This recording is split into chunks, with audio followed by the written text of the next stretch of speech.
پارہ نمبر 23 کا دوسرا ربع سورۃ الصافات کی آیت نمبر 26 سے 144 تک ہے۔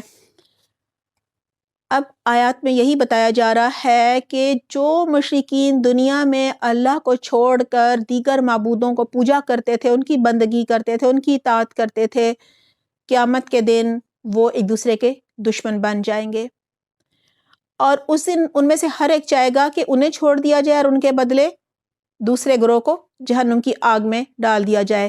اور دنیا میں جو خود کو بڑا سردار سمجھتے تھے، جیسے ابو جہل ہو گیا، کہتا تھا میری مجلس بڑی شاندار ہوتی ہے، اور آپ صلی اللہ علیہ وسلم کی مجلس دیکھو سارے غریب مسکین بیٹھے ہوتے ہیں، قیامت کے دن وہ بھی جکڑا ہوا ہوگا، اور اس دن اس کے کسبل نکل چکے ہوں گے، اس کے اور اس جیسے جتنے بھی لوگ تھے۔ لہٰذا کہا جا رہا ہے بل ہم الیوم مستسلمون واقبل بعضهم علی بعض یتساءلون، آج تو یہ اپنے آپ کو اور ایک دوسرے کو حوالے کیے دے رہے ہیں، یعنی ارے یہ کیا ہوا، ایسا تو ممکن نہیں تھا لیکن یہ کیا ہو گیا۔ اس کے بعد یہ ایک دوسرے کی طرف مڑیں گے اور باہم تکرار شروع کر دیں گے۔ پیروی کرنے والے اپنے پیشواؤں سے کہیں گے انکم کنتم تأتوننا عن الیمین، تم ہمارے پاس سیدھے رخ سے آتے تھے، یعنی ہم کمزور تھے، تم ہم پر غالب ہو جاتے تھے۔ وہ آگے سے جواب دیں گے نہیں، بلکہ تم خود ایمان لانے والے نہ تھے، یعنی تم اپنی خواہشات کی پیروی کر رہے تھے، ہمارا تم پر کوئی زور نہ تھا، تم خود ہی سرکش لوگ تھے۔ آخر کار ہم اپنے رب کے اس فرمان کے یعنی اس عذاب کے مستحق ہو گئے کہ ہم عذاب کا مزہ چکھنے والے ہیں، سو ہم نے تم کو بہکایا، ہم خود بہکے ہوئے تھے۔ یعنی ہمیں اگر یہ بھی تو گلہ کریں گے نا کہ ہمیں اگر اللہ ہدایت دیتا تو ہم تمہیں بھی ہدایت دیتے، ہمیں اللہ نے گمراہ کیا لہٰذا ہم نے بھی تمہیں گمراہ کیا۔ جبکہ دیکھا جائے تو اللہ نے انسان کو مرضی اختیار کے ساتھ پیدا کیا ہے، اور اللہ نے پیغمبر بھیجے، آسمانی کتابیں بھیجی اور دونوں راستے دکھا دیے، ہدایت کا بھی گمراہی کا بھی۔ اب انسان کی مرضی ہے کہ وہ جو راستہ چاہے اختیار کر لے، اور اپنی مرضی سے جو راستہ اختیار کرے گا اسی کے حساب سے اس کا پھر انجام ہوگا۔ اس طرح وہ سب اس روز عذاب میں برابر کے شریک ہوں گے۔ ہم مجرموں کے ساتھ یہی کچھ کیا کرتے ہیں۔ یہ وہ لوگ تھے جب ان سے کہا جاتا تھا اللہ کے سوا کوئی معبود برحق نہیں ہے، سچا نہیں ہے، تو یہ گمنڈ میں آ جاتے تھے اور کہتے تھے کیا ہم ایک شاعر مجنون یعنی رسول اللہ صلی اللہ علیہ وسلم کی خاطر اپنے معبودوں کو چھوڑ دیں، حالانکہ وہ حق لے کر آیا تھا اور اس نے رسولوں کی تصدیق کی تھی۔ اب ان سے کہا جائے گا کہ تم لازماً دردناک سزا کا مزہ چکھنے والے ہو، وَمَا تُجْزَوْنَ إِلَّا مَا كُنتُمْ تَعْمَلُونَ، اور تمہیں جو بدلہ بھی دیا جا رہا ہے انہی اعمال کا دیا جا رہا ہے جو تم کرتے تھے، یعنی مرضی اور اختیار کے ساتھ تم نے جو راستہ چنا تھا اور جو کام کرتے تھے اسی کی وجہ سے اب تمہارا یہ جو بھی انجام ہے تمہارے اعمال کی وجہ سے ہو رہا ہے۔ مگر اللہ کے چیدہ بندے کون ہیں؟ مخلص بندے، اب ان کا ذکر ہو رہا ہے۔ کہا جا رہا ہے وہ اس انجام بد سے محفوظ ہوں گے، یعنی وہ اس عذاب سے محفوظ ہوں گے، ان کے لیے جانا بوجھا رزق ہے، ہر طرح کی لذیذ چیزیں ہیں اور نعمت بھری جنتیں ہیں جن میں وہ عزت کے ساتھ رکھے جائیں گے، یعنی وہ رزق جس کے ملنے کا انہیں یقین ہے، یعنی وہ رزق انہیں ہمیشہ وہاں ملے گا۔ تختوں پر آمنے سامنے بیٹھیں گے، شراب کے چشموں سے ساغر بھر بھر کر ان کے درمیان پھرائے جائیں گے، یعنی موتیوں کی طرح کے خادم ہوں گے جو تھال لیے ہوئے گھوم رہے ہوں گے، چمکتی ہوئی شراب جو پینے والوں کے لیے لذت والی ہوگی، لذیذ ہوگی، یعنی اب جنت ملنے والے رزق کا ذکر ہو رہا ہے۔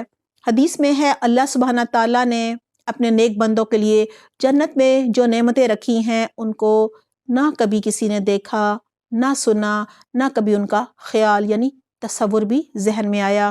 کہا جا رہا ہے کہ یہ جو شراب ہوگی نہ ان کے جسم کو اس سے کوئی ضرر ہوگا، یعنی کوئی نقصان نہیں ہوگا، کوئی نشہ نہیں چڑھے گا، اور نہ ان کی عقل اس سے خراب ہوگی، یعنی بہکیں گے نہیں۔ اور ان کے پاس نگاہیں بچانے والی، یعنی نگاہیں جھکانے والی خوبصورت آنکھوں والی عورتیں ہوں گی، ایسی نازک جیسے انڈے کے چھلکے کے نیچے چھپی ہوئی جھلی، یعنی جنتی عورتیں بھی حجاب میں ہوں گی۔ پھر وہ ایک دوسرے کی طرف متوجہ ہو کر حالات پوچھیں گے۔ ان میں سے ایک کہے گا انی کان لی قرین، دنیا میں میرا ایک ہم نشین تھا، یعنی دوست تھا، ساتھی تھا۔ وہ دوست مجھ سے کہا کرتا تھا کیا تم بھی تصدیق کرنے والوں میں سے ہو، یعنی تم بھی کیا محمد صلی اللہ علیہ وآلہ وسلم پر ایمان لانے والوں میں سے ہو؟ کیا واقعی جب ہم مر چکے ہوں گے اور مٹی ہو جائیں گے اور ہڈیوں کا پنجر بن کر رہ جائیں گے تو ہمیں جزا و سزا دی جائے گی، بدلہ ملے گا؟ اب کیا آپ لوگ دیکھنا چاہتے ہیں؟ یعنی اس جنتی سے کہا جائے گا کہ تم اپنا وہ دوست دیکھنا چاہو گے جو دنیا میں تمہیں گمراہ کیا کرتا تھا؟ تو وہ جھانک کر اپنے دوست کو دیکھے گا کہ وہ دیکھنا چاہے گا کہ وہ صاحب یعنی ان کا دوست اب کہاں ہے۔ یہ کہہ کر جو ہی وہ جھکے گا تو جہنم کی گہرائی میں اس کو دیکھ لے گا اور اس سے خطاب کر کے کہے گا خدا کی قسم تو مجھے تباہ ہی کر دینے والا تھا، یعنی شکر ہے تمہاری باتوں میں نہیں آیا۔ پھر وہ کہے گا وَلَوْلَا نِعْمَةُ رَبِّي لَكُنْتُ مِنَ الْمُحْضَرِينَ، میرے رب کا فضل شامل حال نہ ہوتا تو آج میں بھی ان لوگوں میں سے ہوتا جو پکڑے ہوئے آئے ہیں۔ اچھا تو کیا اب ہم مرنے والے نہیں ہیں؟ یعنی جنت میں جنتی آپس میں باتیں کریں گے، کہیں گے کیا ہم مرنے والے نہیں ہیں؟ موت جو ہمیں آنی تھی وہ بس پہلے آ چکی، اب ہمیں کوئی عذاب نہیں ہونا، یعنی بہت خوش ہوں گے کہ اب کوئی عذاب نہیں، کوئی جہنم میں جانے کی فکر نہیں۔ ان ھذا لہو الفوز العظیم، یقیناً یہی عظیم الشان کامیابی ہے۔ ایسی ہی کامیابی کے لیے عمل کرنے والوں کو عمل کرنا چاہیے۔ اللہ تعالیٰ ہمیں بہترین توفیق عطا فرمائے۔ بولو یہ ضیافت اچھی ہے یا زقوم کا درخت؟ ہم نے اس درخت کو ظالموں کے لیے فتنہ بنا دیا ہے۔ وہ ایک درخت ہے جو جہنم کی تہ سے نکلتا ہے، اس کے شگوفے ایسے ہیں جیسے شیطانوں کے سر، جہنم کے لوگ اسے کھائیں گے، یعنی بہت شدید وہ کڑوا ہوتا ہے۔ تو کہا جا رہا ہے اسی سے وہ پیٹ بھریں گے۔ یہ درخت بھی فتنہ بن گیا تھا، مشرکین مکہ نے خوب شور مچایا کہ خود ہی کہتے ہو جہنم میں تو آگ کبھی بجھے گی نہیں، تو پھر وہاں یہ درخت کیسے اگے گا؟ اللہ تعالیٰ فرما رہے ہیں پھر اس پر یعنی زقوم کے درخت کے کھانے کے بعد پینے کے لیے ان کو کھولتا ہوا پانی ملے گا، اور اس کے بعد ان کی واپسی اسی آتش دوزخ کی طرف ہوگی۔ یہ وہ لوگ ہیں جنہوں نے اپنے باپ دادا کو گمراہ پایا اور انہی کے نقش قدم پر دوڑ چلے، یعنی انہی کی پیروی بغیر سوچے سمجھے کرنے لگے، بغیر کسی دلیل کے، حالانکہ ان سے پہلے بہت سے لوگ گمراہ ہو چکے تھے اور ان میں سے ہم نے تنبیہ کرنے والے رسول بھیجے تھے، یعنی ان کے اندر یہ نہیں کہ کوئی خبردار کرنے والا نہیں آیا تھا لیکن انہوں نے ان کو نہ مانا۔ فانظر کیف کان عاقبۃ المنذرین، اب دیکھ لو کہ ان تنبیہ کیے جانے والوں کا کیا انجام ہوا۔ مثلاً قوم نوح کو دیکھ لو، قوم لوط کو دیکھ لو، قوم صالح کو دیکھ لو، قوم عاد کو دیکھ لو۔ اس بد انجامی سے بس اللہ کے وہی بندے بچے ہیں جنہیں اس نے اپنے لیے خالص کر لیا ہے۔ اب رسولوں کے قصے آ رہے ہیں اور رسول اللہ صلی اللہ علیہ وسلم کو ان کے حالات بتائے جا رہے ہیں کہ جیسے ہم نے انہیں کرب عظیم سے بچایا، بالکل اسی طرح آپ کو بھی بچا لیں گے۔ وَلَقَدْ نَادَانَا نُوحٌ فَلَنِعْمَ الْمُجِيبُونَ، ہم کو اس سے پہلے نوح نے پکارا تھا تو دیکھو کہ ہم کیسے اچھے جواب دینے والے تھے، یعنی ان کی دعا سننے والے تھے۔ ہم نے اس کو اور اس کے گھر والوں کو کرب عظیم سے بچا لیا اور اسی کی نسل کو باقی رکھا، یعنی اسی میں سے پھر ساری نسلیں چلیں، انہی کی ہم اولاد ہیں، اور بعد کی نسلوں میں اس کی تعریف و توصیف چھوڑ دی۔ سلام ہے نوح پر، تمام دنیا والوں میں ہم نیکی کرنے والوں کو ایسی ہی جزا دیا کرتے ہیں۔ یعنی 950 سال انہوں نے تبلیغ کی، اتنا لمبا عرصہ ان کا مذاق اڑایا جاتا رہا اور انہیں اذیت میں رکھا گیا، لیکن سب برداشت کرتے رہے، اور پھر ان کا بیٹا بھی ڈوب گیا تھا۔ کہا جا رہا ہے در حقیقت وہ ہمارے مومن بندوں میں سے تھا۔ پھر دوسرے گروہ کو ہم نے غرق کر دیا، اور نوح ہی کے طریقے پر چلنے والا ابراہیم تھا جب وہ اپنے رب کے حضور قلب سلیم لے کر آیا۔ اذ قال لأبیہ وقومہ ماذا تعبدون، جب اس نے اپنے باپ اور اپنی قوم سے کہا یہ کیا چیزیں ہیں جن کی تم عبادت کر رہے ہو؟ کیا اللہ کو چھوڑ کر جھوٹ گڑے ہوئے معبود چاہتے ہو؟ آخر اللہ رب العالمین کے بارے میں تمہارا کیا گمان ہے؟ یعنی جو تمام جہانوں کا بنانے والا ہے اس کے بارے میں کیا تمہارا عقیدہ ہے؟ پھر اس نے تاروں پر نگاہ ڈالی اور کہا میری طبیعت خراب ہے، یعنی میں بیمار ہوں، تمہارے ساتھ جشن میں نہیں جا سکتا۔ واقعی بیمار تھے یا ان کے شرک کی وجہ سے دل کی حالت ٹھیک نہ تھی، چنانچہ وہ لوگ اسے چھوڑ کر چلے گئے۔ یعنی بت پرستی کا کوئی تہوار منانا تھا انہوں نے۔ ان کے پیچھے ابراہیم علیہ السلام چپکے سے ان کے معبودوں کے مندر میں گھس گیا اور بولا الا تاکلون، آپ لوگ کھاتے نہیں ہیں؟ آپ لوگ کیوں نہیں کھاتے؟ کیا ہو گیا ہے؟ آپ لوگ بولتے بھی نہیں۔ اس کے بعد وہ ان پر پل پڑا اور سیدھے ہاتھ سے خوب ضربیں لگائیں، یعنی خوب طاقت سے مار مار کر سب کو چور کر دیا سوائے ایک کے۔ کہا جا رہا ہے اور واپس آ کر وہ لوگ بھاگے بھاگے اس کے پاس آئے۔ اس نے کہا کیا تم اپنی ہی تراشی ہوئی چیزوں کو پوجتے ہو، حالانکہ اللہ ہی نے تم کو بھی پیدا کیا ہے اور ان چیزوں کو بھی جنہیں تم بناتے ہو۔ یعنی تم اگر ان کو لکڑی سے بناتے ہو، ہاتھ سے بناتے ہو، پتھر سے بناتے ہو، تو یہ سب چیزیں اللہ نے بنائی تھی، انہی سے تم اپنے معبود تراش لیتے ہو۔ انہوں نے آپس میں کہا، یعنی سارے مشرکین نے، اس کے لیے ایک الاؤ تیار کرو، ایک بڑی آگ جلاؤ اور اسے دہکتی ہوئی آگ میں، یعنی اس آگ کے ڈھیر میں پھینک دو۔ انہوں نے اس کے خلاف ایک کاروائی کرنی چاہیے تھی۔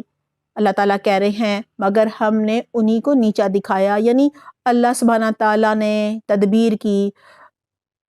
ان کا خیال تھا کہ الاؤ دیکھ کر یہ ایمان لے آئیں گے، اور نہ لائے تو آگ میں ڈال دیا جائے گا۔ وَقَالَ إِنِّي ذَاهِبٌ إِلَىٰ رَبِّي سَيَهْدِينِ، ابراہیم علیہ السلام نے کہا میں اپنے رب کی طرف جاتا ہوں، وہی میری رہنمائی کرے گا۔ ربی حبلی من الصالحین، اے میرے پروردگار مجھے ایک بیٹا عطا کر جو صالحین میں سے ہو، نیک لوگوں میں سے ہو۔ اس دعا کے جواب میں اللہ تعالیٰ کہتے ہیں ہم نے اس کو ایک حلیم بردبار لڑکے کی بشارت دی، یعنی حضرت اسماعیل علیہ السلام کی۔ وہ لڑکا جب اس کے ساتھ دوڑ دھوپ کرنے کی عمر کو پہنچ گیا تو ایک روز ابراہیم علیہ السلام نے اس سے کہا بیٹا میں خواب میں دیکھتا ہوں کہ میں تجھے ذبح کر رہا ہوں، اب تو بتا تیرا کیا خیال ہے، یعنی تیری کیا رائے ہے؟ قال یا ابت افعل ما تؤمر ستجدنی ان شاء اللہ من الصابرین۔ اس نے کہا ابا جان جو کچھ آپ کو حکم دیا جا رہا ہے اسے کر ڈالیے، یہ ان کا حلم تھا۔ آپ انشاءاللہ مجھے صابروں میں سے پائیں گے۔ آخر کو جب ان دونوں نے سر تسلیمِ خم کر دیا، کہنے سننے میں شاید یہ بہت آسان لگ رہا ہو لیکن بہت ہی مشکل کام تھا۔ وہ 100 سال کے تھے اور ایک اکلوتا بیٹا تھا، اور اللہ سبحانہ تعالیٰ ذبح کرنے کو بھی جو کہہ رہے تھے وہ بھی انہیں اپنے ہاتھ سے ذبح کرنا تھا۔ کیسا ان کا ایمان تھا، کیسی اطاعت تھی، کیسی محبت تھی، سبحان اللہ، کیسا اللہ پر توکل تھا اور کیسی یہ قربانی تھی۔ وَتَلَّهُ لِلْجَبِينِ، اور ابراہیم علیہ السلام نے بیٹے کو ماتھے کے بل گرا دیا۔ ابراہیم علیہ السلام نے ذبح کرنے کے لیے بیٹے کو چت نہیں لٹایا بلکہ اوندے منہ لٹایا، تاکہ ذبح کرتے وقت یہ نہ ہو کہ بیٹے کا چہرہ دیکھ کر ان کی محبت اور جو شفقت ہے وہ بیچ میں آ جائے اور ان کے ہاتھ جو ہیں وہ چھری نہ چلا سکے۔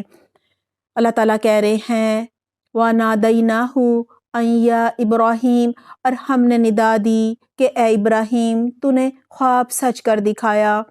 اِنَّا كَذَلِكَ نَجْزِي الْمُحْسِنِينَ، ہم نیکی کرنے والوں کو ایسی ہی جزا دیتے ہیں۔ یقیناً یہ ایک کھلی آزمائش تھی، یعنی ابراہیم علیہ السلام بہت زیادہ آزمائے گئے اور ہر آزمائش میں وہ پورے اترے۔ اللہ تعالیٰ ہمیں بھی اس کی توفیق دے، اور ہم نے ایک بڑی قربانی فدیے میں دے کر اس بچے کو چھڑا لیا۔ کہا جاتا ہے کہ فرشتے جو تھے وہ عین موقع پر ایک سینگ والا مینڈا جو ہے وہ قربانی کے لیے لے کر پہنچ گئے اور پھر اسے ذبح کر دیا گیا۔ وَتَرَكْنَا عَلَيْهِ فِي الْآخِرِينَ، اور اس کی تعریف و توصیف ہمیشہ کے لیے بعد کی نسلوں میں چھوڑ دی، یعنی قربانی اب قیامت تک مسلمان جو ہیں وہ ہر سال کرتے ہیں اور ابراہیم علیہ السلام کی جو قربانی ہے اس کو یاد رکھتے ہیں۔ سلام علی ابراہیم، سلام ہے ابراہیم علیہ السلام پر، کذالک نجزی المحسنین، ہم احسان کرنے والوں کو ایسی ہی جزا دیتے ہیں۔ یقیناً وہ ہمارے مومن بندوں میں سے تھا اور ہم نے اسے اسحاق کی بشارت دی۔ یہ بعد میں پیدا ہوئے تھے حضرت سارہ سے، ایک نبی صالحین میں سے، اور اسے اور اسحاق کو برکت دی۔ وَمِن ذُرِّيَّتِهِمَا مُحْسِنٌ وَظَالِمٌ لِنَفْسِهِ مُبِينٌ، اب ان دونوں کی ذریت میں سے یعنی ابراہیم علیہ السلام کے دونوں بیٹوں کی نسل سے کوئی محسن ہے اور کوئی اپنے نفس پر سری ظلم کرنے والا ہے۔ اب حضرت موسیٰ علیہ السلام اور ہارون کا ذکر آ رہا ہے۔ وَلَقَدْ مَنَنَّا عَلَى مُوسَىٰ وَهَارُونَ، اور ہم نے موسیٰ اور ہارون پر احسان کیا، ان کو اور ان کی قوم کو کرب عظیم سے نجات دی، یعنی فرعون کے عذاب سے بچا لیا، انہیں نصرت بخشی جس کی وجہ سے وہی غالب رہے، ان کو نہایت واضح کتاب عطا کی، واضح کتاب تورات تھی، انہیں راہ راست دکھائی اور بعد کی نسلوں میں ان کا ذکر خیر باقی رکھا۔ سلام علی موسیٰ و ہارون، سلام ہے موسیٰ اور ہارون پر، انا کذالک نجزی المحسنین، ہم احسان کرنے والوں کو ایسی ہی جزا دیتے ہیں، در حقیقت وہ ہمارے مومن بندوں میں سے تھے۔ وَإِنَّ إِلْيَاسَ لَمِنَ الْمُرْسَلِينَ إِذْ قَالَ لِقَوْمِهِ أَلَا تَتَّقُونَ، اور الیاس بھی یقیناً مرسلین میں سے تھا، یاد کرو جب اس نے اپنی قوم سے کہا تھا کہ تم لوگ ڈرتے نہیں ہو، کیا تم بال کو پکارتے ہو؟ یہ ایک بت تھا ان کا، یعنی یہود کے بادشاہ نے مشرک شہزادی سے شادی کی اور قوم نے بھی بال کی پھر پرستش شروع کر دی، اور احسن الخالقین یعنی اللہ سبحانہ تعالیٰ کو چھوڑ دیتے ہو، اس اللہ کو جو تمہارے اور تمہارے اگلے پچھلے آباؤ اجداد کا رب ہے، مگر انہوں نے اسے جھٹلا دیا، سو اب یقیناً وہ سزا کے لیے پیش کیے جانے والے ہیں، یعنی ان کی پکڑ ہوگی بجز سوائے ان بندگان خدا کے جن کو خالص کر لیا گیا تھا، یعنی خالص جو لوگ ہیں جو اخلاص سے ایمان لا کر عمل کرتے ہیں وہ سزا سے بچے رہیں گے۔ اور الیاس کا ذکر خیر ہم نے بعد کی نسلوں میں باقی رکھا، سلام ہے الیاس پر، ہم نیکی کرنے والوں کو ایسی ہی جزا دیتے ہیں، واقعی وہ ہمارے مومن بندوں میں سے تھا۔ اب حضرت لوط علیہ السلام کا ذکر آ رہا ہے، وَإِنَّ لُوطًا لَمِنَ الْمُرْسَلِينَ إِذْ نَجَّيْنَاهُ وَأَهْلَهُ أَجْمَعِينَ إِلَّا عَجُوزًا فِي الْغَابِرِينَ ثُمَّ دَمَّرْنَا الْآخَرِينَ، اور لوط بھی انہی لوگوں میں سے تھا جو رسول بنا کر بھیجے گئے، یاد کرو جب ہم نے اس کو اور اس کے سب گھر والوں کو نجات دی سوائے ایک بڑھیا کے جو پیچھے رہ جانے والوں میں سے تھی، پھر باقی سب کو تہس نہس کر دیا۔ آج تم شب و روز یعنی دن رات ان کے اجڑے دیار پر یعنی ان کے کھنڈرات سے گزرتے ہو۔ افلا تعقلون، کیا تم عقل نہیں تم کو آتی، کیا تم عقل سے کام نہیں لیتے؟ اور یقیناً یونس بھی رسولوں میں سے تھا۔ اذ ابق الی الفلک المشحون، یاد کرو جب وہ ایک بھری کشتی کی طرف بھاگ نکلا تھا۔ یعنی قوم کے کفر کی وجہ سے انہوں نے اللہ سبحانہ تعالیٰ سے عذاب مانگا، ابھی نہ عذاب آیا تھا نہ ہی ہجرت کا حکم آیا تھا۔ غصے میں اللہ سبحانہ تعالیٰ کی واضح ہدایات آنے سے پہلے ہی وہ جوش میں آ کر نکل کھڑے ہوئے، فرات یا دجلہ کی کشتی میں سوار ہوئے۔ کہا جا رہا ہے پھر قرآن اندازی میں شریک ہوا اور اس میں مات کھائی، یعنی لوگ سمجھے کہ شاید یہ بھاگا ہوا غلام آیا ہے۔ جب کشتی ڈولنے لگی تو انہوں نے قرآن نکالا کہ کسی ایک کو نکال کر پانی میں ڈال دیں، کیونکہ کشتی میں وزن زیادہ ہو گیا ہے۔ ہر دفعہ انہی کا نام آیا، 3 دفعہ انہوں نے قرآن نکالا اور پھر انہیں اٹھا کر پھینک دیا پانی میں۔ کہا جا رہا ہے آخر کار مچھلی نے اسے نگل لیا اور وہ ولابت زدہ تھا۔ فَلَوْلَا أَنَّهُ كَانَ مِنَ الْمُسَبِّحِينَ، اب اگر وہ تسبیح کرنے والوں میں سے نہ ہوتا تو روز قیامت تک اسی مچھلی کے پیٹ میں رہتا۔ یعنی انہوں نے مچھلی کے پیٹ میں اللہ سبحانہ تعالیٰ سے دعا کی، جسے آیت کریمہ بھی کہا جاتا ہے، لا الہ الا انت سبحانک انی کنت من الظالمین، اور کہا جا رہا ہے اگر وہ یہ دعا نہ مانگتے تو قیامت کے دن تک مچھلی کے پیٹ ہی میں رہتے۔ یا ظاہر ہے مچھلی نے تو مر جانا تھا، یعنی مچھلی مر جاتی تو اس کی جو باقیات ہیں وہ جہاں کہیں پڑی ہوتی وہیں سے یہ بھی پھر نکلتے۔ پارہ نمبر 23 کا دوسرا ربع سورۃ الصفات کی آیت نمبر 26 سے 144 تک ہے۔ آئیے دیکھتے ہیں ان آیات سے ہمیں کیا نئی بات پتہ چلتی ہے۔ آیت نمبر 26 سے لے کر 39 تک، قیامت کے دن پیروکار اور ان کے من گھڑت معبود باہم تکرار کریں گے، ایک دوسرے پر الزامات لگائیں گے۔ پیروی کرنے والے اپنے پیشواؤں سے کہیں گے کہ ہم کمزور تھے، تم ہم پر غالب تھے۔ وہ جواب دیں گے ہمارا تم پر زور نہیں چلتا تھا، تم خود ایمان نہیں لانا چاہتے تھے۔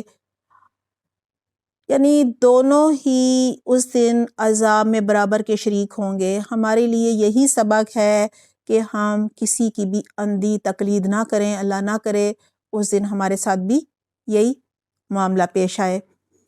آیت نمبر 40 سے لے کر 60 تک، ان آیات پہ ہمارے لیے یہ سبق ہے کہ ہمیں اپنی مجلسوں کو چیک کرنا ہے، اپنے بچوں کی بھی جو مجلسیں ہیں، ان کے جو دوست ہیں، جو ان کی صحبت ہے، اس پر نظر رکھنی ہے، کیونکہ انسان اپنے دین کے دوست پر ہوتا ہے، اور جن کے ساتھ اٹھتا بیٹھتا ہے انہی جیسی عادات اور اخلاق اور انہی جیسے قائد بنا لیتا ہے، اور پھر ظاہر انجام بھی انہی کے ساتھ ہوتا ہے۔